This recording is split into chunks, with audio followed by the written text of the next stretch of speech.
Hello and welcome to Fast Talk, the ad hoc podcast from Roll for Sanity, where we become mythos investigators in the world of Call of Cthulhu roleplaying. Folks, there's just too much Call of Cthulhu for just short videos on YouTube, and lots of interesting people to who we can talk. So we'll bring these two things together here on Fast Talk and see what we can learn to improve our game. Joining us today, we have the creative force behind the Cthulhu Dreadfuls. Thank you. My name is Brian Bredauer, but folks might know me by my web handle, the Brinoceros. Fantastic. Now, we'll talk about the Cthulhu Dreadfuls in a bit, but the first question I ask of all my guests on Roll for Sanity is, how did you come to the game of Call of Cthulhu? Well, I think I came to Cthulhu, out of a love of gaming and horror movies and comic books, mostly. We would have these big horror movie marathons when I was in high school, me and my friends, and we'd watch a bunch of horror movies and then kind of rank them in a big notebook, jump scares and gore and all that kind of stuff. And, we grew up playing a lot of D&D. And so, eventually we kind of discovered that, hey, there were horror role-playing games as well, like Chill and Call of Cthulhu. And so back in those days, I had an ongoing Cthulhu campaign with my brother, which kind of culminated in sort of a breakthrough moment with that game where his character had narrowly escaped, some adventure like The Haunting or Edge of Darkness or something. We'd played one of those early ones. And, he'd taken a bunch of sanity hits and he'd narrowly made it back to town, right? Like just by the skin of his teeth there. And he heads straight to the police department. And, and his character's like every Cthulhu adventure, he's like, there was this girl, I got paid to find her, and there's this dangerous cult, and they got this pit filled with unspeakable things, and he's kind of, in the police department, kind of giving his little spiel there, and as it wraps up, I'm playing the two detectives sitting there writing all this down, right? And they're like, go on. And my brother and I are both just kind of sitting there saying the same thing as he kind of finishes off his little pitch there. And we both realized that, this is the craziest thing I've ever heard. And, somehow right in that moment, the mechanics of the game sort of reinforced what was actually happening. And we just fell in love with it. From that point on, Cthulhu was our horror game. That's fantastic. I can just picture the detective saying, yeah, go on. I might have thrown in an extra spot hidden roll if they made a successful spot hidden. You could see on one of the detectives' wrists a tattoo of the cult or something like that, and just drew it to a close if they see something a little bit extra to lead on to the next. No, I totally agree. Dungeons and Dragons was cool. That was the thing that got us into it. You went in, you had your 10-foot pole, you were probing ahead, you were hoping you weren't going to drop into that pit. And then you grew up. I don't know whether you played Advanced Dungeons and Dragons. That was the next step where you were a little bit more rounded and everything. But certainly Call of Cthulhu was very much that grassroots person, that individual off the street, and they were very hurtable. It wasn't all about the hacking and slashing. It was that creepy side of things. We played The Haunting at a friend's house in our teens, and we left the patio door curtains open, so it was just black outside, and we're sitting there, and they're scratching, because we're in The Haunting, and you can get one of the players trapped, and the rats in the walls, and it was just so much fun to actually have that in a manageable sort of way. I know sometimes horror can be a bit too terrifying, leave you with nightmares. I don't think horror should be about nightmares. Horror should be about, this is a bit of a thrill that's in control and you're able to handle it. And have you been playing ever since? Have you dallied with other role-playing systems? Yeah, we've kind of round-robined a bunch of different systems over the years. Ton of D&D, obviously. That's kind of everybody's starter, but a lot of Shadowrun, Cthulhu. Cool. Played a little, Traveler, some sci-fi games. D6, Star Wars. Those were the ones that you grew up on. And the D6 Star Wars, actually, I'm pretty sure that led a lot of their creations into the expanded universe. and then now Yeah, I think so. into canon. But Shadowrun was a fantastic game because it was so weird. You know, you had your Dungeons and Dragons elements to it, but to actually have like an elven decker plugging in a jack to go into the mainframe. Almost like in the, I don't know which edition it was, there was this hacker who was so good at getting into mainframes. His icon or his avatar was a traveling circus. He was that big, that obvious. Wow. And that was so fun to have that world where, yeah, you've got to keep the corporate security off your back before, you know, the Decker has actually managed to clear things out. I've never played Cyberpunk. I think Cyberpunk was the winner in that kind of genre, with Shadowrun just being one of those games that people have played. The next question I like to ask guests on Roll for Sanity is, what has caught your eye recently? So we try not to dead ourselves by saying, oh, it's X, Y, and Z year, but people can guess when we recorded the show by the things that have come out. So what's caught your eye in the world of Call of Cthulhu or Call of Cthulhu mythos recently? Well, let's see.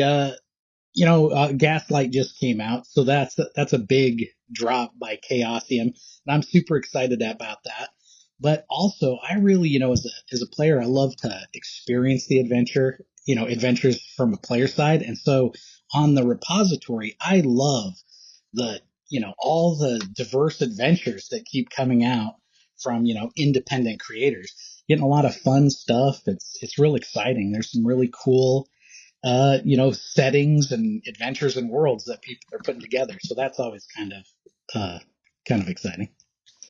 Yeah, certainly the Miskatonic repository just doesn't hold back in all of the areas that you can have adventures in. If you go to the Miskatonic Playhouse website, they have a map on there of all of the locations of all the repository scenarios that come out. So if you fancy, oh, I want something in, I don't know, that popular place, Boston of America, there's plenty of adventures around there, but also they have them dotted across the world. And the great thing with the Miskatonic repository is folks are constantly having sales. You can bag yourself a really nice bundle of, you fancy that scenario, but it's got that scenario, but also in that bundle you get this scenario as well. I know they've just had a whole rack of Christmas and Halloween bundles which have been rolling along, which is good news for people.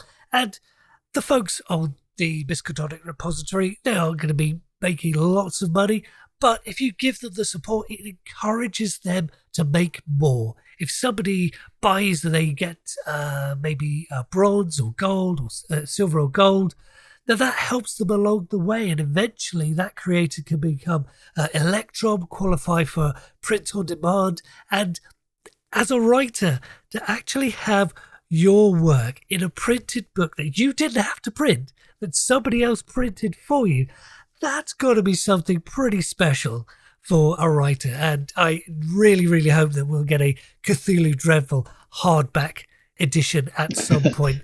That would be very fun to have. But you mentioned Cthulhu by Gaslight. You were ahead of the game. When is Wystovia set? I think it's in Cthulhu by Gaslight, isn't it? Yeah, like the inspiration really was, I'm a GM, like most of us. And so, it's kind of started as like one of my GM workbooks, a couple of guys in the group, we'd been talking and, we'd thrown around the idea of doing some Cthulhu by Gaslight. And I was a big fan of horror movies, like I said. And so, immediately I thought of the Hammer films because they're kind of set in that 1890s Gothic Gaslight era. Their Dracula series is really cool, and their Frankensteins with Peter Cushing. They just sort of have this like cool vibe where the sets are interesting and the blood is like real bright red. And I always really love the idea of allowing my players to get outside of Victorian London, because a lot of Gaslight adventures are set there. Very and I true, wanted them to get true. out into like the Gothic countryside, where they got all these superstitious villages and ruined castles and lonely little train depots, that kind of thing. Yeah. I got to say, another inspiration really was comic books. Sure. I've really loved how they roll out a storyline, kind of, Yeah. and how the heroes would wrap up that adventure, and then next week they're on to a new one. Yeah. And Yeah. so like issue 36, Spider-Man's fighting Tombstone, but a couple issues later, look out, Mysterio's back. Yeah. Yeah.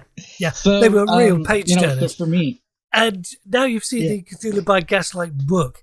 Is it everything you've wanted it to be to create these vibes and everything? I'm pretty sure that even though Cthulhu by Gaslight is set in London, the scenarios that we're going to be getting will be all over the country. So has I it got believe what you so. need in the Gaslight book to make that happen for you?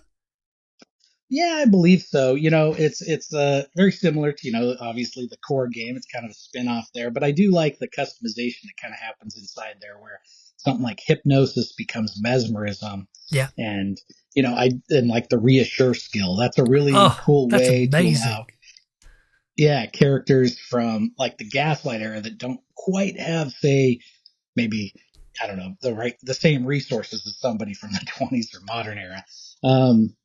To still be able to bump their sanity up a little in a pinch. Yeah, I think Cthulhu by Gaslight has a reassure of maybe, I think it may be +2 as opposed to plus 3 of Regency. Do have a look at the rules. I was looking through the Arkham book. The Arkham book brings in the reassure skill to 1920s players now, and it's a +2 sanity increase when you calm somebody down.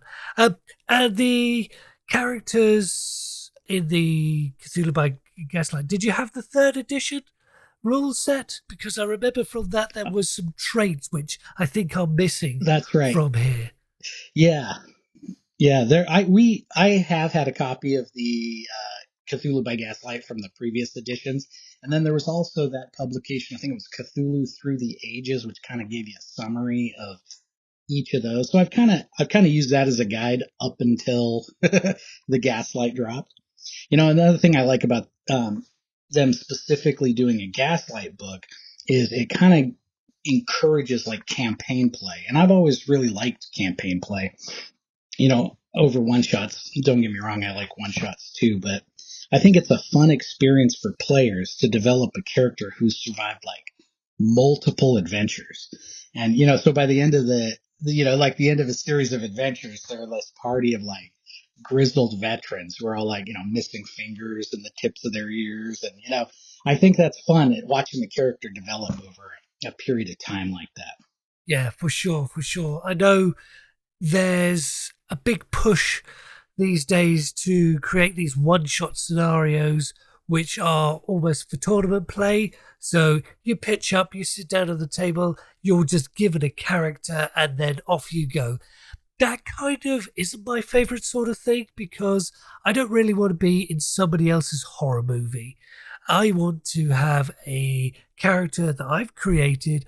I know who is got skills in this area, who's got a little bit of a backstory that I can feed to the keeper, because there's nothing wrong with the tournament games where you become a character. They can be a lot of fun for a very short, sharp, fun enjoyment at conventions. When you're sitting down on a table with your friends and everything, you want to look into things. You want to develop it a little bit more, and I think having a character that you roll up that steps into a campaign or mini campaign, or stringing some scenarios together. I played, what was it, Tales from the Miskatonic Valley.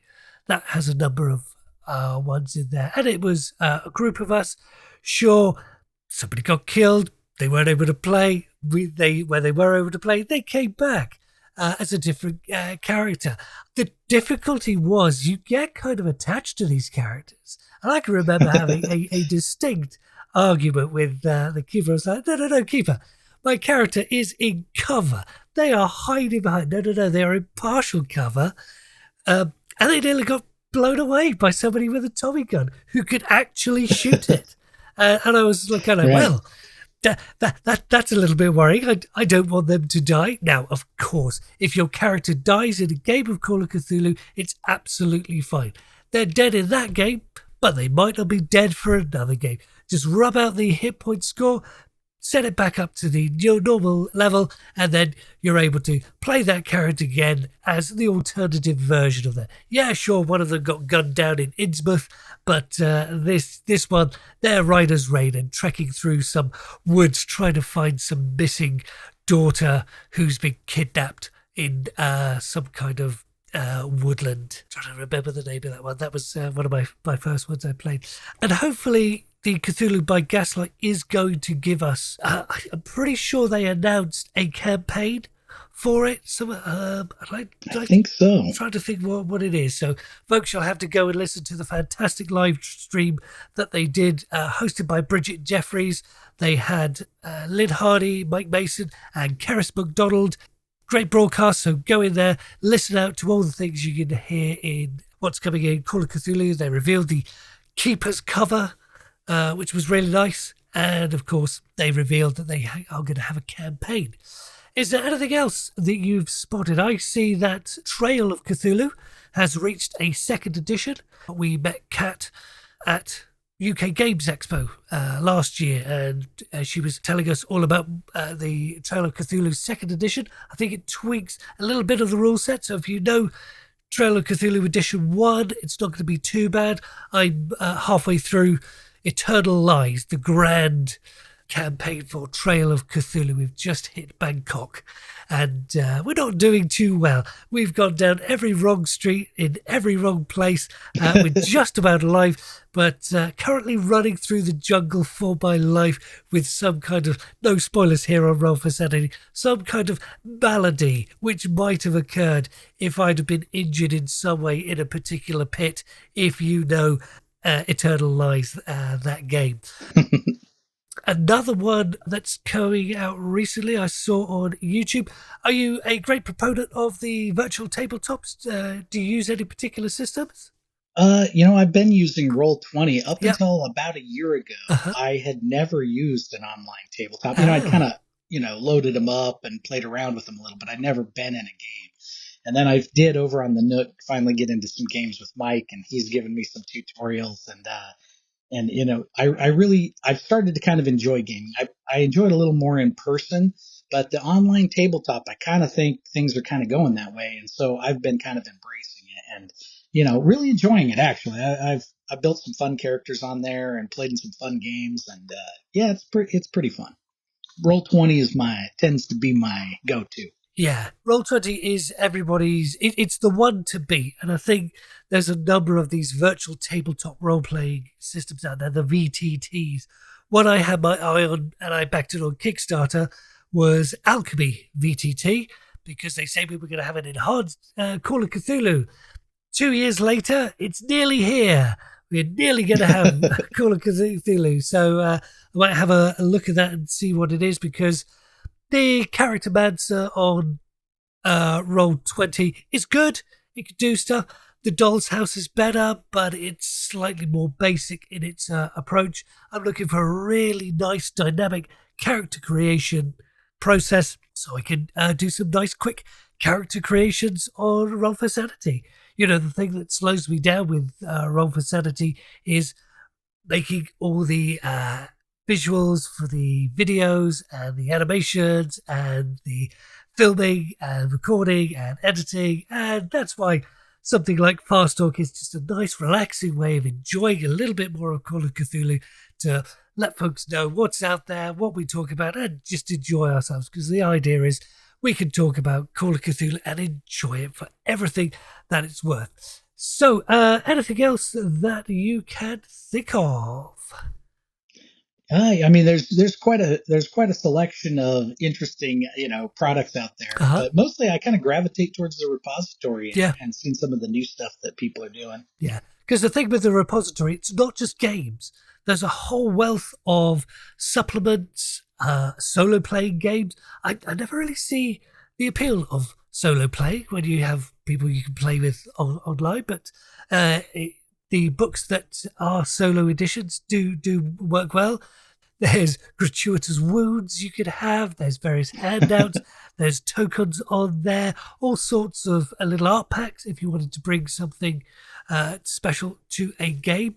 But yeah, certainly the repository is a place to go. Now, another thing I want to do here on Fast Talk is break up the show with a little bit of music. That won't get me a copyright strike. Fortunately, there are some fantastic creatives to help us. And to do this, I'm going to play you a track called Agreya from White Bat Audio.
Ladies and gentlemen, and everything in between and beyond, let me tell you about a world so rich with folklore and legend that your mythos investigator's grandchildren could well be finishing off a mystery that you start. Welcome to Wystovia.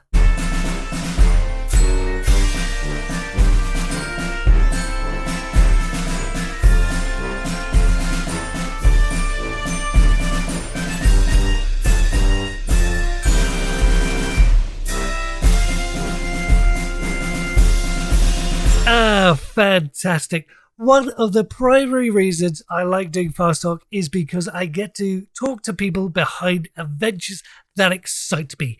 When I saw the latest adventure from Brinoceros, Screams at Midnight, hit the shelves just in time for Christmas, I knew I had to speak to them on the show. Brinoceros, from where stroke when did this marvellous land of horror emerge? You've spoken about a bit of an idea that you had with your brother one time. Did it begin all from there? Yeah. Mostly, it kind of started as a GM workbook, like I was saying. And, we wanted to play a Gaslight campaign, and I was thinking of the Hammer horror films. And so, they're all set in the 1890s there.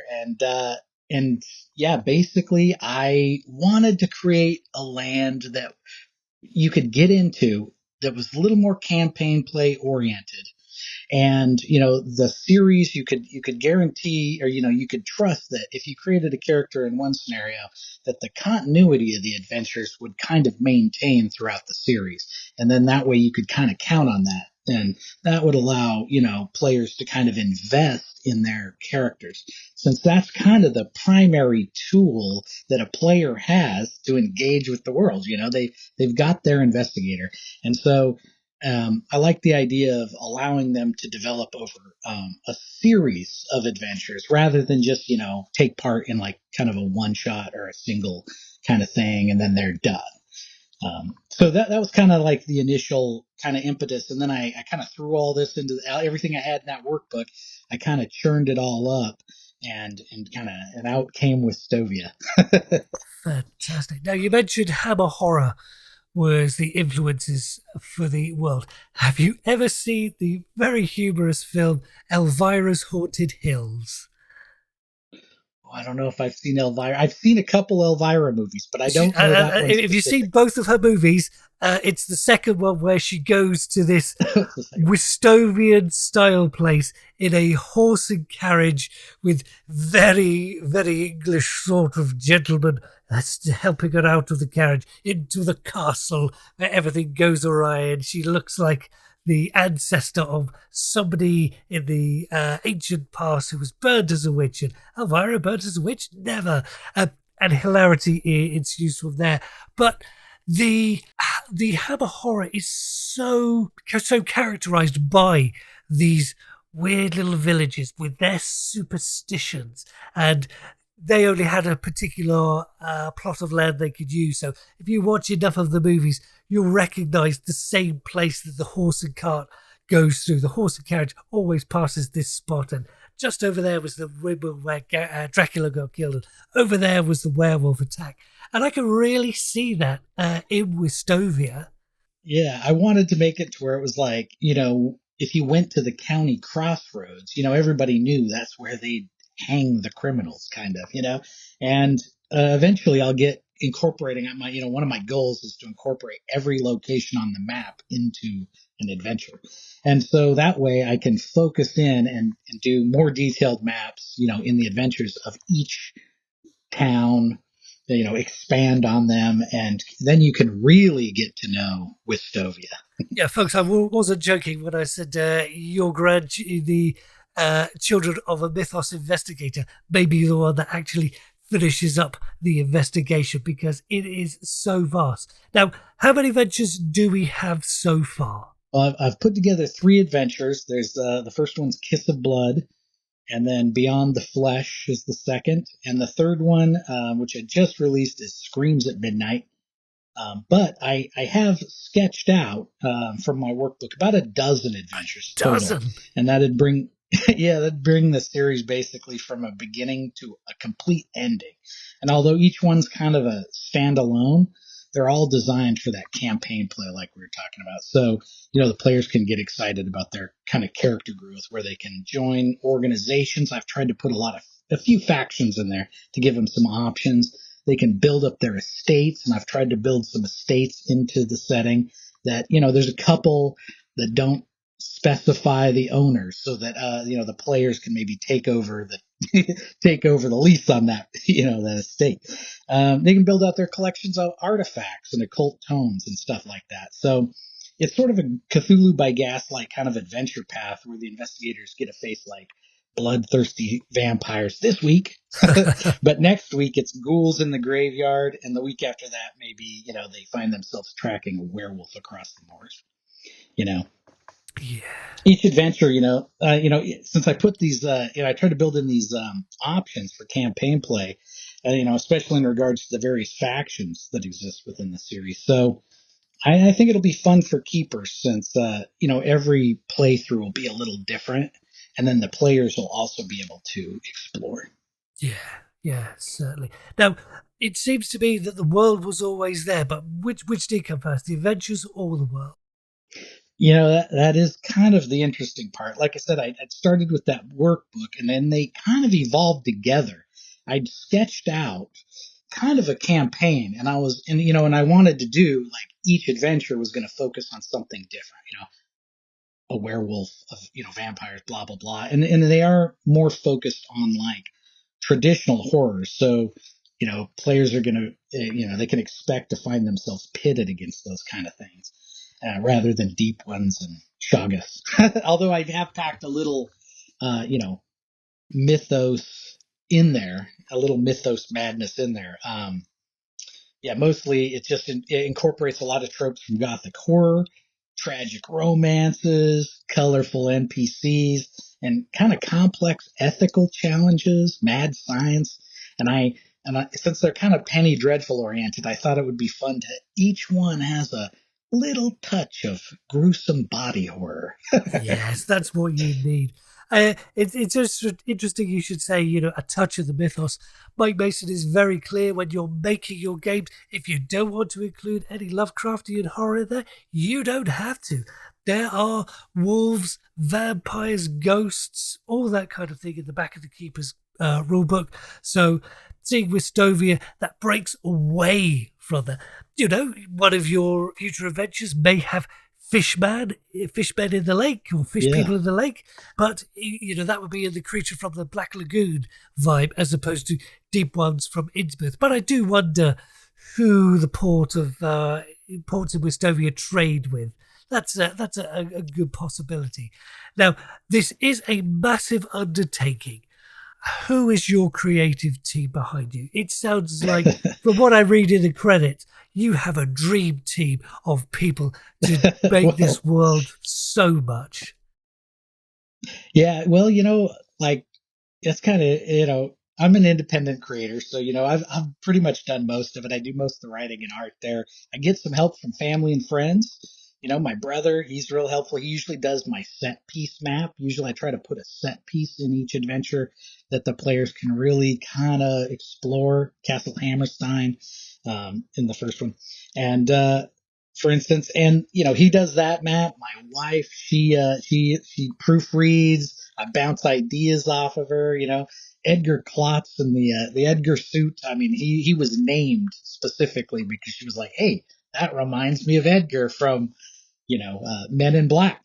So yeah, so I get some help from friends and family, and they look fantastic. Folks, if you go on to the Miskatonic repository, you can just look for Wystovia, Brinoceros, anything like that. You can have a look at the show notes. I'll be putting links down there.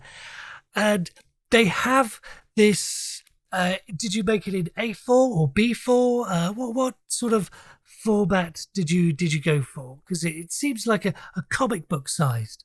I want to say off the top of my head, it's like digest size, so it's 8.5 by 11 folded in half. So, and they're all designed so that you can print them on a home printer if you like, and if you can get a staple in there, you can make them into a little booklet, or you can take them down to your local FedEx or whatever print shop, and they can print them for you. But I've made them all like little booklets, yeah, basically.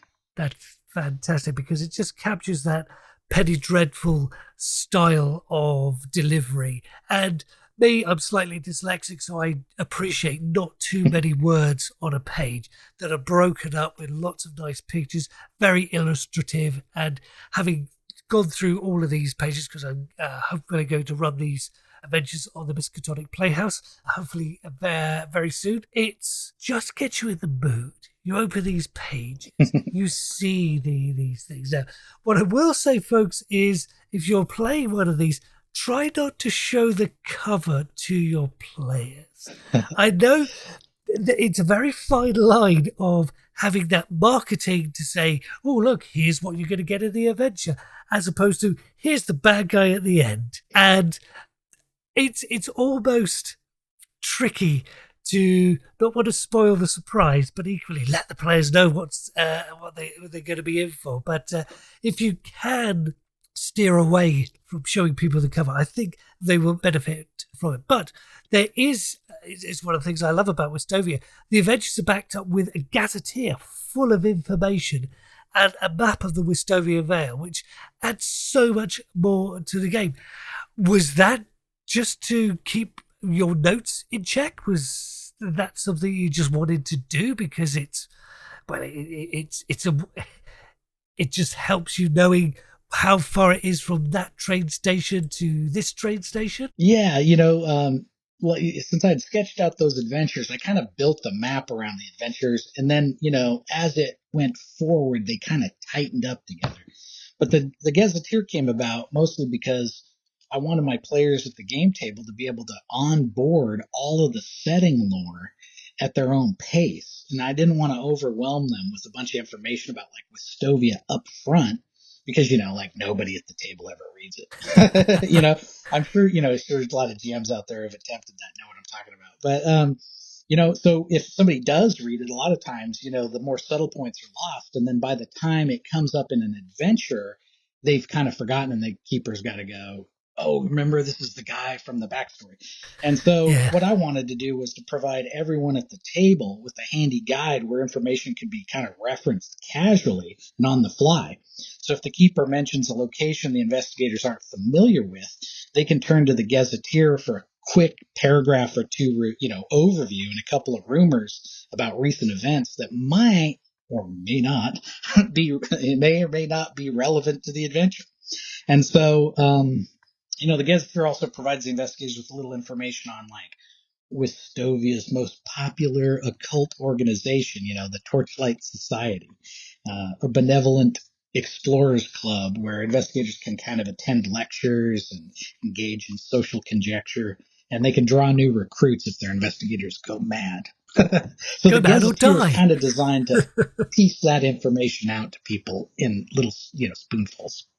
Yeah, and the thing is, the Gazette is so full of so many little seeds. I mean, my favorite is the Our Lady of the Red Harvest Convent, which is, as the gazetteer describes, the Gorgo Pass. This treacherous stretch of mountain road is between Our Lady of the Red Harvest Covenant and the village of Carlozig, has claimed the life of many, the incautious traveller.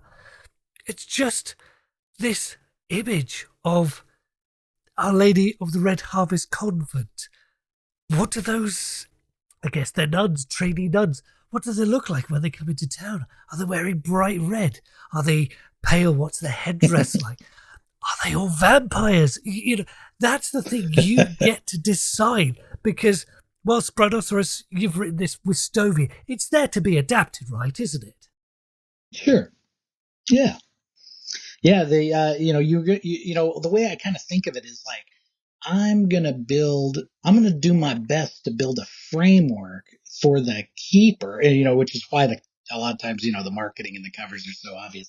I want the keeper to know what he's gonna get inside, or they're gonna get inside, any product that they purchase, and so but yeah, that's generally why, and yeah. I want them to be able to, explore the setting and just use the adventures as the framework, adapt them, add and subtract, and mostly it's there to maintain continuity between adventures. That way, if something happens in the first adventure, 6 adventures down the road, you know, we're all on the same map, and it's not affecting anything outside of Westovia really either.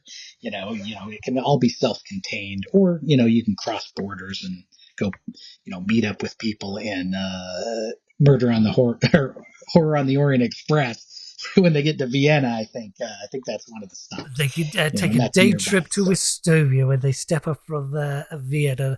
Not that they'll have their hands full or anything like that.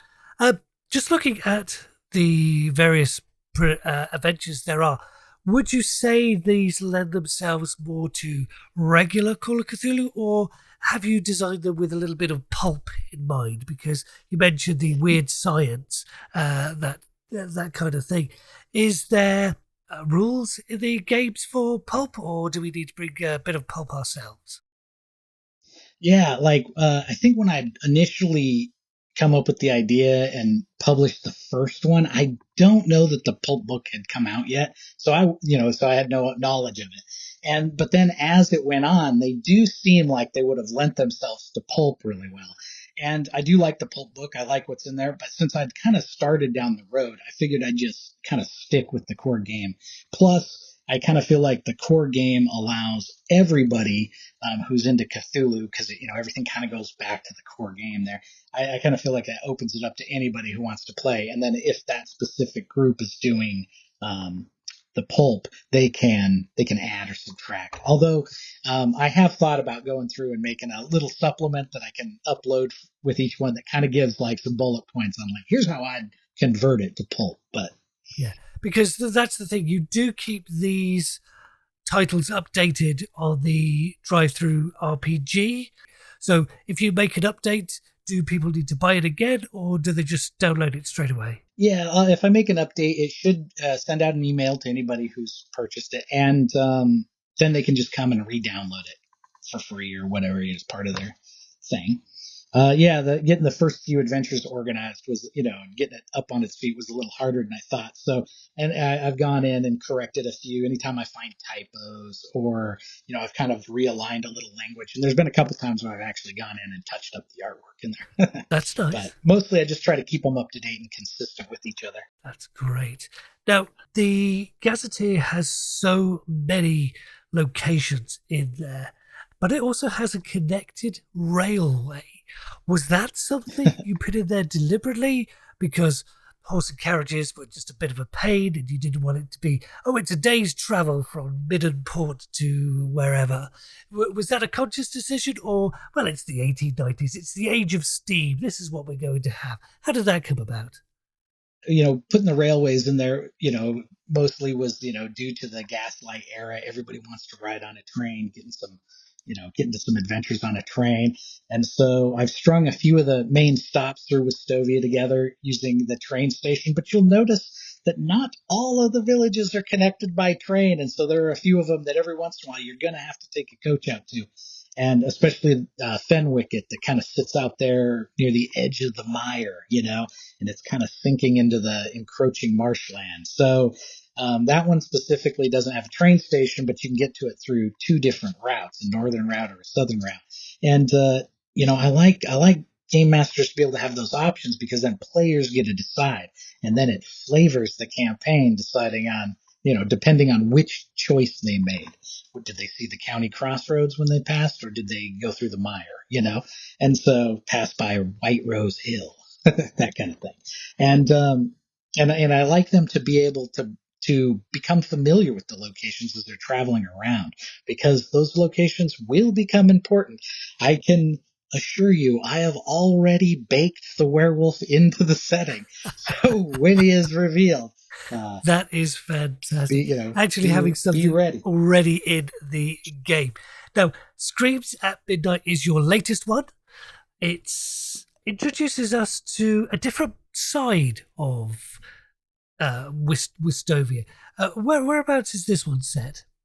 Kiss of Blood was set in Karloxig, this little remote village. Beyond the Flesh was in Fenwicket, and Screams at Midnight is set in the impoverished city of Middenport. It's sort of like the run-down town, the smaller city. It's kind of run down, very impoverished. It's set in this the most impoverished neighborhood called the Stew. And you can see there's a lot of action to be had. The Stew is controlled by a faction called the Flea Street Gang, and the investigators are drawn there to investigate a murder of a local constable named Constable Tillman, and antics ensue as they begin to peel back the layers of this investigation, and it slowly reveals a deeper and deeper horror until eventually the ultimate, villain is revealed. Evil is revealed. Now, that is fantastic. Something you may want to bring to your games of Wystovia, folks, is a little bit of Sirenscape audio. Now, Roll for Sanity isn't sponsored by them. I just use their tools on the Miskatonic Playhouse, and listening to the Curse of Strahd sound pack, this would be a perfect race trip to Wystovia. If your investigators go to the Hammerfall Festival, I can recommend the Festival of the Blazing Sun. Let me just get that going in the background for you. A little bit of marching band, a little bit of crowd chatter. We have some Bavarian crows in there, not to mention werewolf chatter. But that's just underlying in the sound set. Just hear that marching band passing by. Then, if your investigators take a trip to Castle Hammerstein or Hammerstein Castle, then the Undercroft from Village of Barovia 2 is very nice. It has that eeriness, that feel, it has some really nice dark music that just builds up the tension. It has some haunted instruments in the background, has some winds with whistling, creaking wooden cabins. Very, very atmospheric.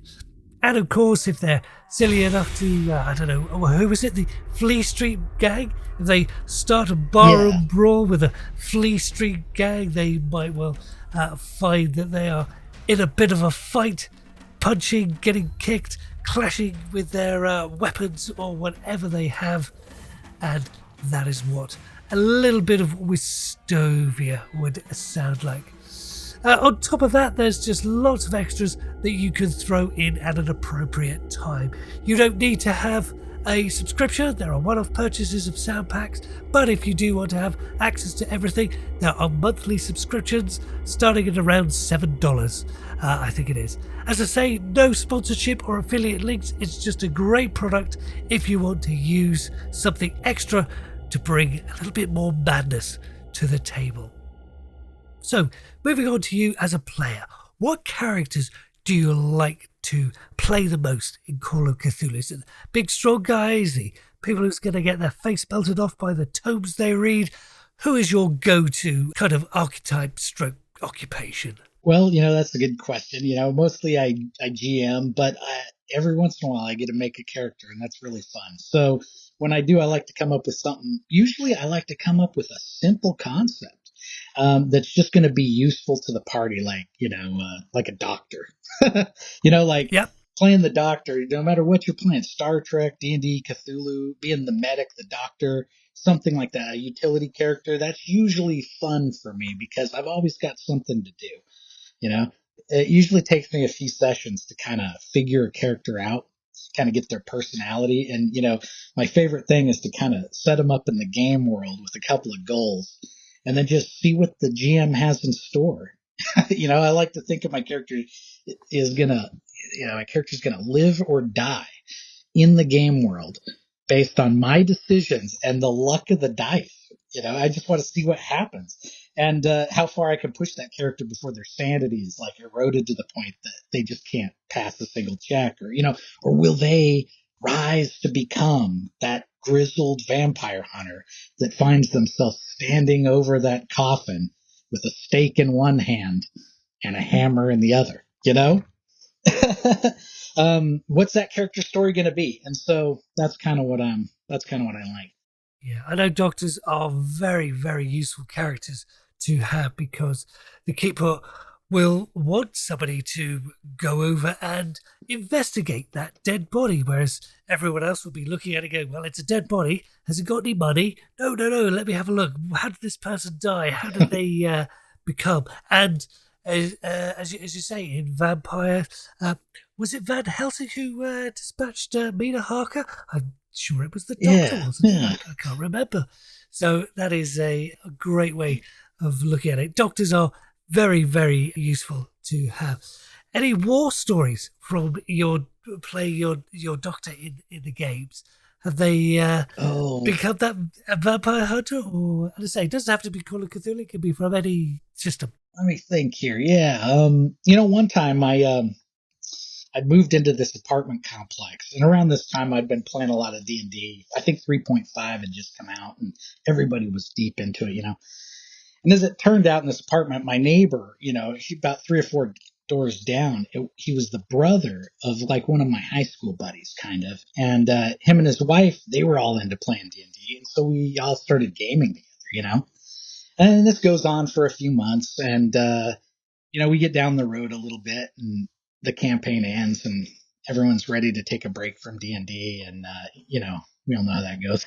So I asked him, I'm like, hey, have you guys ever played the Call of Cthulhu?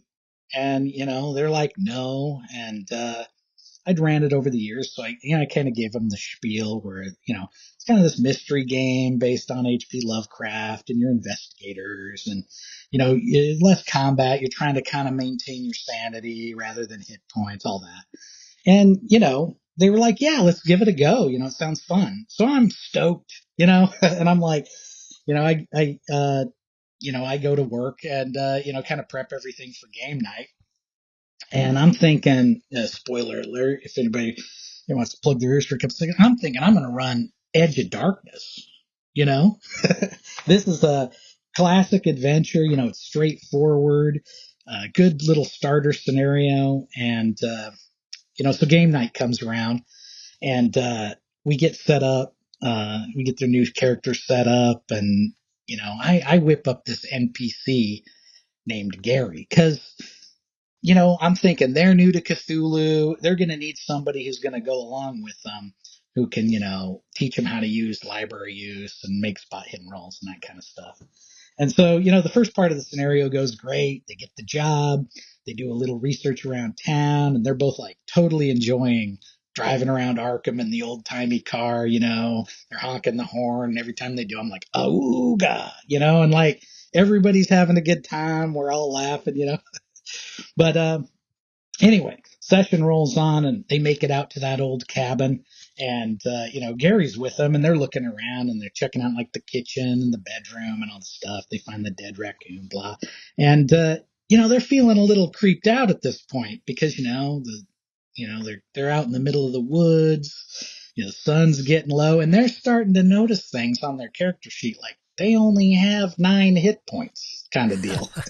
So anyway, that's kind of setting in and, they never played Cthulhu before. So I'm thinking eventually, they get looking around. Eventually they come to that attic hatch. Yeah.